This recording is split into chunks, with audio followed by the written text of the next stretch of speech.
Espacios vividos. Llega la hora de viajar por esos espacios vividos de Aragón de la mano de Paco Pellicer, profesor de Geografía de la Universidad de Zaragoza. Bienvenido. Buenos días. Hoy vamos además a hacer un pequeño viaje en el tiempo para comprender un poco mejor la despoblación de algunos pueblos de Aragón. Sí, leía recientemente pues un trabajo de un compañero geógrafo en el que hablaba pues de los temas del desequilibrio territorial en Aragón, de la concentración de la población, especialmente en Zaragoza y en algunas pocas ciudades, y el despoblamiento que se produce en el medio rural, toda esta cantidad de pueblos nuestros que están amenazados de muerte, van a desaparecer pues porque vive muy poca gente y la poca gente que vive es de mucha edad y tienen problemas de accesibilidad y demás. Por eso quizás aquí en Espacios Vividos podríamos echar una pensadita y colocarnos en las coordenadas espaciotemporales del tema. Es decir, tenemos que saber de dónde venimos, porque se ha producido este despoblamiento, ¿no? Y esto nos lleva pues a que nos vayamos un poquito para atrás y nos podemos ir pues a mi pueblo. Vamos a tu pueblo. Vamos a mi pueblo. Yo soy de Ambel, un pueblecito que está cerca de Borja, a unos 9 kilómetros, y puede representar en buena medida pues a muchos de los pueblos que en la cordillera ibérica, es una montaña media, y en todos los somontanos, tanto de la ibérica como en los somontanos oscenses y también las sierras exteriores de Huesca, de los Pirineos, esta montaña media que no tiene el beneficio de la nieve, ni de las aguas, ni de los pastos. Esta tierra media es la que va a sufrir especialmente los efectos de la despoblación. Primero hay que ver que había muchos pueblecitos, sigue habiendo muchos pueblos, que corresponden a un periodo determinado de la historia. Es decir, estos núcleos de población, estos municipios, vienen ya pues prácticamente desde la Edad Media y tienen que ver con el tiempo que cuesta desplazarse para trabajar, para vivir en ese lugar. De alguna manera, cada uno de estos municipios era el espacio que se podía recorrer en un día para proveerse de todo aquello necesario para la supervivencia. Estamos hablando de unos periodos en los que era autoconsumo, se producía para casa, prácticamente no había excedentes o había muy pocos, y de alguna manera cada pequeña unidad era autónoma. En todo caso, pues estaban las cabezas comarcales en las que estaban las ferias, pero eso estaba ya en el espacio en el que se podía trasladar en un día. Podías ir hasta 13, 15 kilómetros, pero no mucho más porque si no, no se podía ir a la feria. Bien, cada uno de estos pueblecitos pues tiene sus casas, depende de la zona, pues están construidas con ladrillo, con tapial, con adobe, con piedra en las partes más montañosas. Son casas robustas, en las que se busca que haya una inercia térmica importante, es decir, que cuando entras en verano esté fresquita y cuando entras en invierno esté caliente. Con una orientación hacia el sur, siempre la ventanica del norte era la ventana pequeña que se orientaba al norte, que se abría únicamente cuando hacía mucho calor y para ventilar y generar ventilación cruzada. Estas casas además de la parte habitada por las personas, en la planta baja pues solían convivir las bestias de labranza, pues los caballos, los mulos, los burros, que además en la planta baja daban calorcito a la casa también. Evidentemente tenía un olor característico que todos entendíamos como normal. Estas casas no tenían agua corriente, se abastecían con cántaros, que se iba a la fuente, a la acequia o al canal o al río, y se llenaban los depósitos de agua, y a partir de ahí pues se iba abasteciendo. En caso de Ambel, pues se abastecía de una acequia que venía del Moncayo a través de Añón, Alcalá, pero en verano cada uno de estos pueblos de la cuenca superior pues retenían las aguas para el riego, y el agua de boca no era prioritario. Así que teníamos que ir pues con los cántaros y almacenarlo en las tinajas y aguardar pues en la semana, 10 días, 15 a veces, sin agua. Bueno, esto hay que plantear pues en una familia pues en la que además eran familias normalmente numerosas. Claro. Había muchos chicos. Por supuesto, no consumíamos el agua que consumimos ahora. Se consumía mucha menos porque no había baño.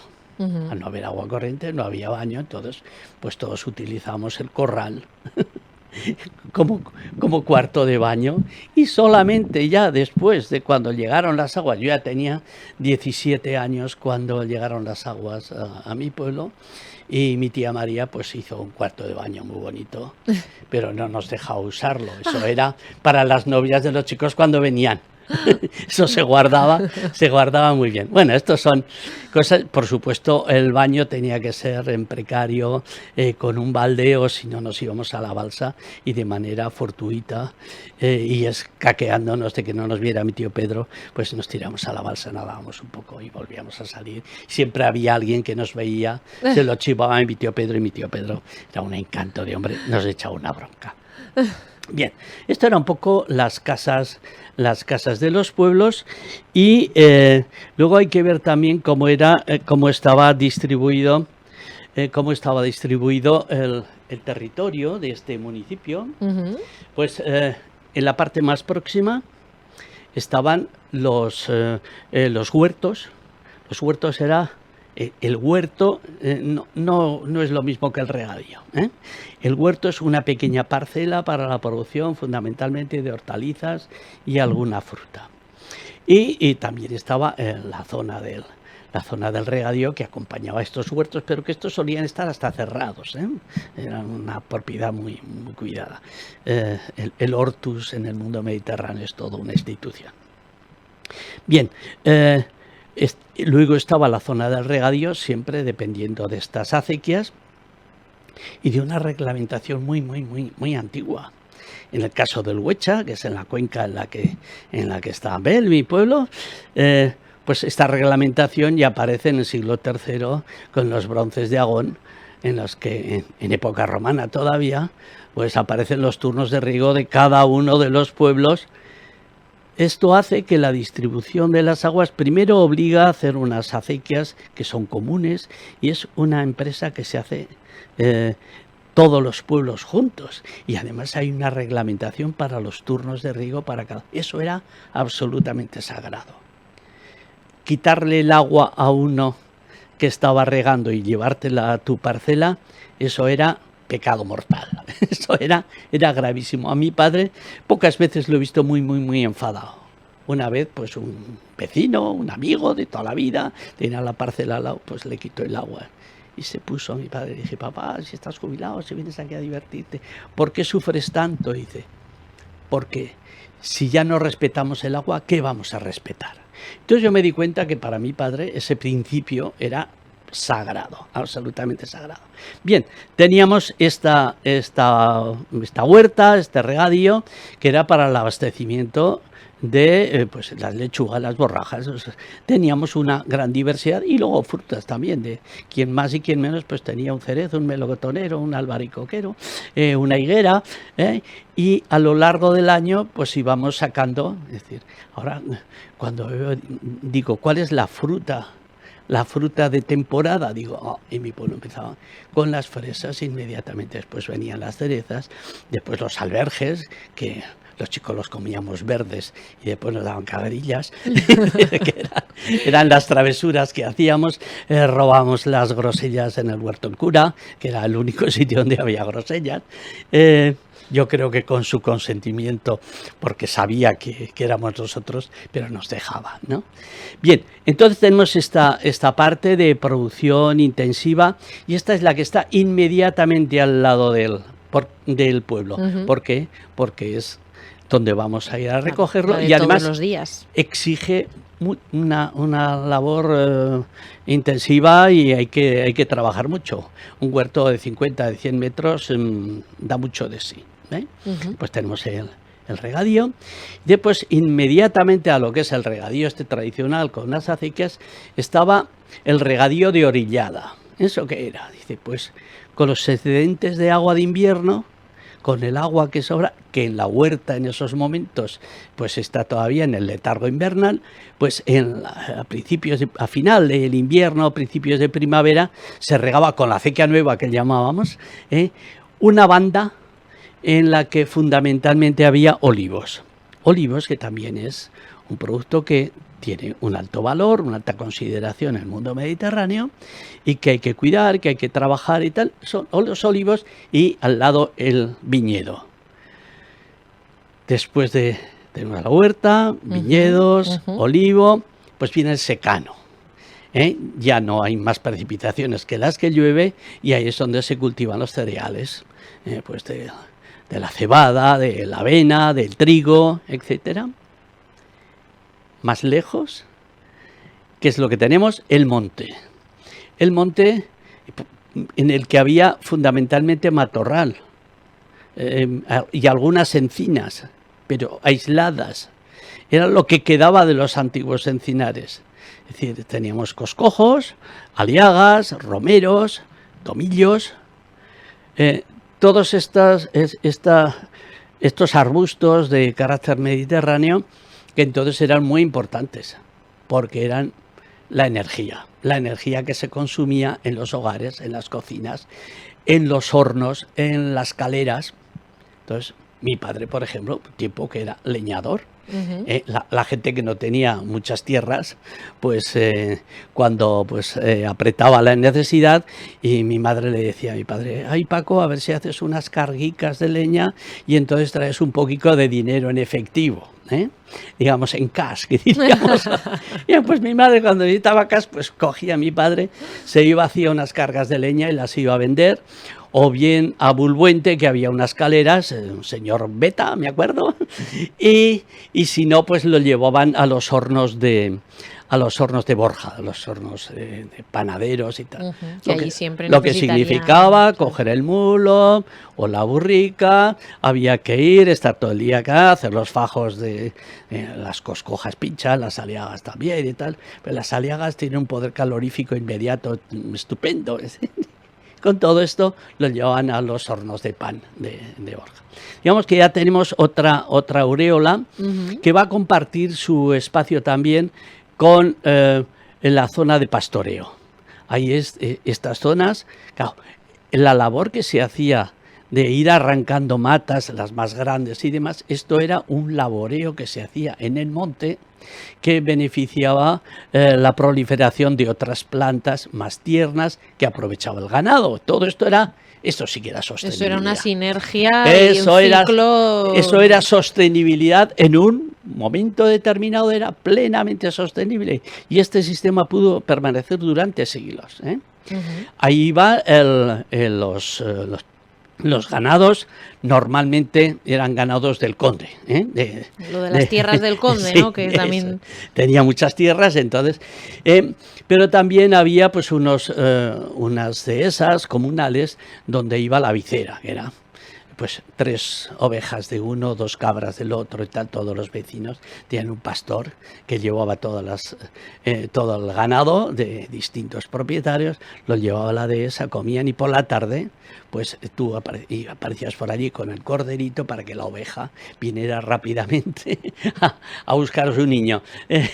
Era una estampa muy, muy tierna, muy bonita, ¿no? Sí. Y luego después en casa, pues evidentemente estaba el cerdo. Todo esto, que es lo que facilitaba pues una economía de subsistencia. Estábamos allí en los pueblos y criábamos para casa. tener aceite para todo el año, es decir, tener olivos con los que se producía aceite para todo el año, eso ya era un poquito de rango, es decir, este tiene aceite para todo el año. Ya no es un miserable. O tener vino para todo el año, pues también significa que tenías viñas, estaban las bodegas, que estaban las afueras. Ya, mi abuelo hacía un vinazo estupendo. Yo me puse piripi. Una de las veces que se descuidó trajo mi abuelo una botella de vino a mi padre, y mientras tanto pues yo me cobré el tributo y me pillé una buena, y debía tener 4 años.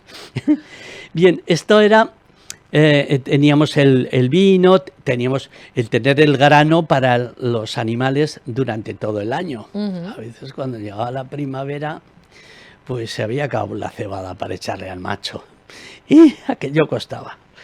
Bueno, estamos en estas circunstancias y vienen a plantar pinos.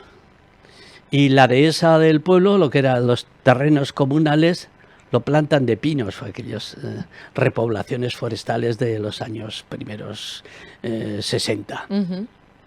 Y mira por dónde los salarios que pagaban por plantar los pinos, que eran 5 pesetas al día, duplicaban el salario que se pagaba por ir a coger olivas o a coger otra, cuando ibas pues a los campos que no eran tuyos, pues se pagaba mucho menos. Aquello ya empezó a desequilibrar la cosa, y sobre todo empezó a aparecer también cultivos industriales en la ribera.